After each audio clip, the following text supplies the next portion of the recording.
Okay, now it's my turn to talk about my experience being mixed, just like Vika did. This time I'm just gonna try something new. I'm gonna make this video in Amariña. I'm gonna ask you to be comprehensive because, like we said in the previous videos, our Amharic isn't the best.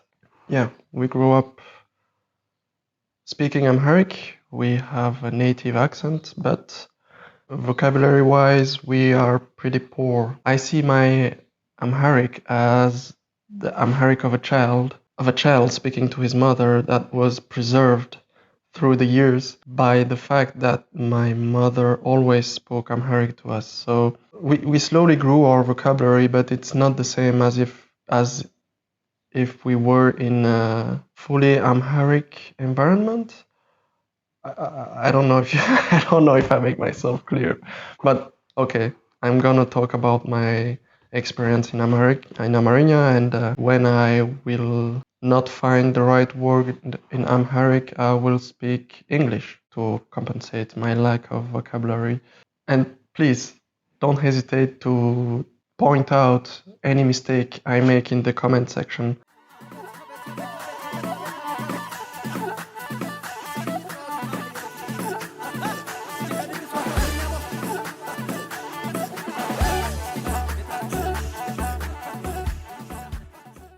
እንግዲህ ሌሎቹ ቪዲዮዎቹ ላይ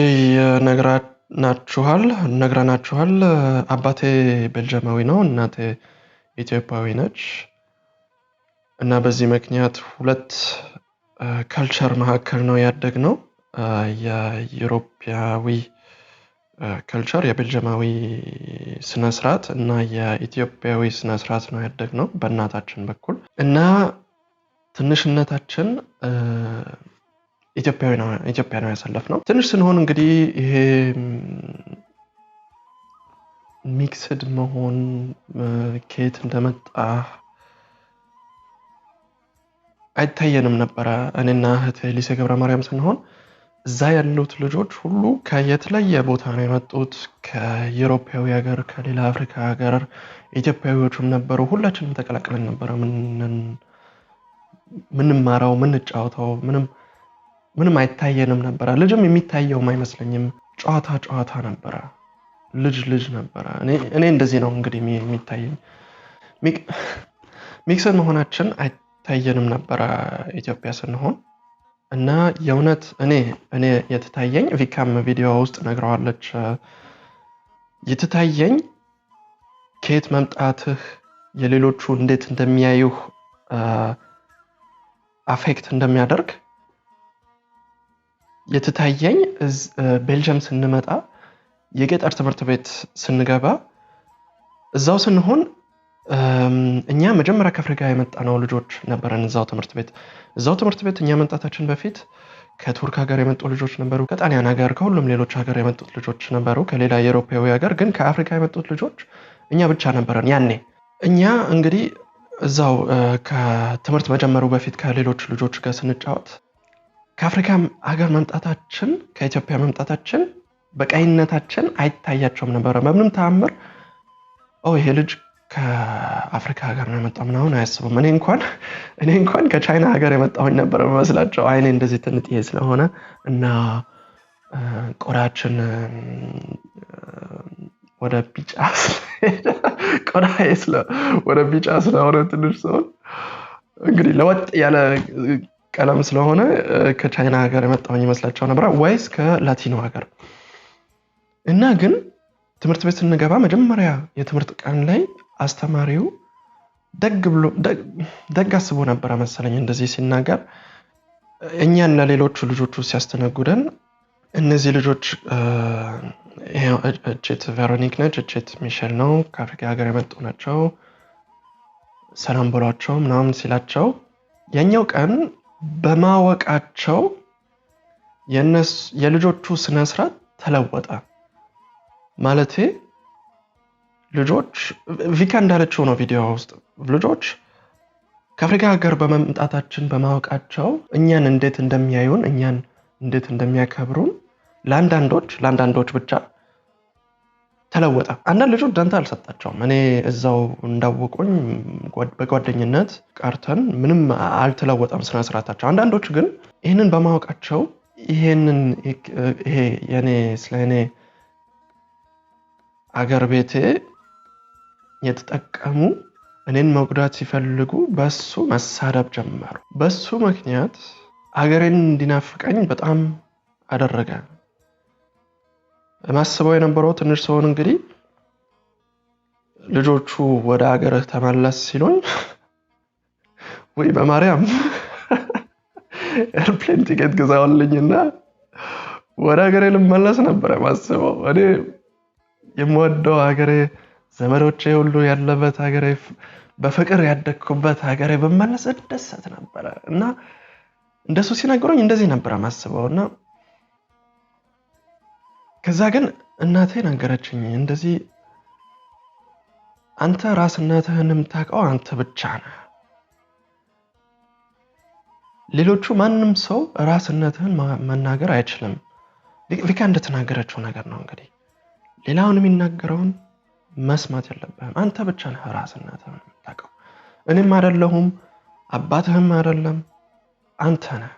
እና እኔ ይሄንን ሰምቼ ራስ እናቴን በቃ መፈለግ ጀመርኩኝ። ማን ነኝ እኔ? በአንድ በኩል ኢትዮጵያዊ ነኝ፣ በሌላኛው በኩል ቤልጂያማዊ ነኝ። በቆዳዬ በሚታየው ፈረንጅ ነኝ፣ በውስጤ ግን ኢትዮጵያዊ ነኝ። በቋንቋ ኢትዮጵያዊ ነኝ፣ ትንሽ ኢትዮጵያዊ ነኝ። በቋንቋም ቤልጂያማዊ ነኝ። በስነ ስርዓት ቤልጂያማዊ ነኝ፣ በስነ ስርዓት ኢትዮጵያዊም ነኝ። ሁለቱንም ስነ ስርዓት አለኝ እና በሱ በሁለቱ በኩል እንደ እዚህም ብዙ ጊዜ ስላደግን በሁለቱም በኩል የሚስቡኝ ነበር የሚመስለኝ። በቃ በአንደኛው በኩል በቃ የባሰ ቤልጂያማዊ ነህ ብሎ ሳብ ያደርገኛል በእና ኢትዮጵያዊ በኩልም አንዳንዴ ሳብ ያደርገኛል እና ይሄ እንደ ውስጤ ዋንጫ የሆነት እንደ ጦርነት ሳይሆን ድብድብ ነበረ። እንደ ማን ነው የሚያሸንፈው ተብሎ ትንሽ ሰውን እንግዲህ እንደሱ ነበር። እንደ ማን ነው የሚበልጠው ነበረ። ከዛ ሳድግ ብዙ ጊዜ ቤልጂየም ቀርተናል ኢትዮጵያ መመለሴ በፊት እና ቤልጂየም ሲሆን ኢትዮጵያዊነቴ ወደ ውጭ የሚወጣው ከእናቴ እና ከአንዳንድ ሰዎች ጋር ከምናውቃቸው ሰዎች ጋር ስንሆን ብቻ ነው። የቀረው ሁሉ ቤልጂያማዊ ነን። ትምህርት ቤት ስንሆን ከአባታችን ውጭ ስንሆን ጓደኞቻችን ሁሉ በየቤልጂየም ስነ ስርዓት ነው ያደግነው የኖርነው። እዚህ ለ18 ዓመት ኖረን በኋላ ይሄ ቤልጂያማዊ በኩል ኢትዮጵያዊነቴ በኩል እንደበለጠው ነበር የሚታየኝና ይሄ በጣም ይቆጨኝ ነበር። እኔ ውስጤ ኢትዮጵያዊነቴ እንደ በጣም ስለሚያስኮራኝ በጣም ያሳዘነኝ ነበር። ይሄ የሚጠፋብኝ መስሎኝ ነበር እና በቃ ቤልጂያማዊ ነኝ እንደ ማለት ቤልጂያማዊነቴ የበለጠ ነው ብሎ ያሳዘነኝ ነበር እና እኔ አገሬን እንደ እናቴ ስለምወደው ውዬ ኢትዮጵያ ስመለስ እንዴት ሆኜ ነው የሚያዩኝ ብዬ ያሰብኩኝ ነበር። ሰዎቹ ሳይሆን ዘመዶቼ ራሳቸው አጎቴ፣ አክስቴ፣ ወንድሞቼ ሁሉም ያወቁኝ ሁሉ ትንሽ ጩጬ ቡጭላ ሆኜ ያወቁኝ አሁን የሁሉ ዓመት በኋላ የሁሉ ዓመት ቤልጂየም ሀገር ኖሬ በኋላ ኢትዮጵያ ሲሆን ኢትዮጵያዊነቴ ይታያቸዋል ወይ ብዬ ፈርቼ ነበር እና 18 ዓመት እዚህ ኖረን በኋላ ተመለስኩኝ።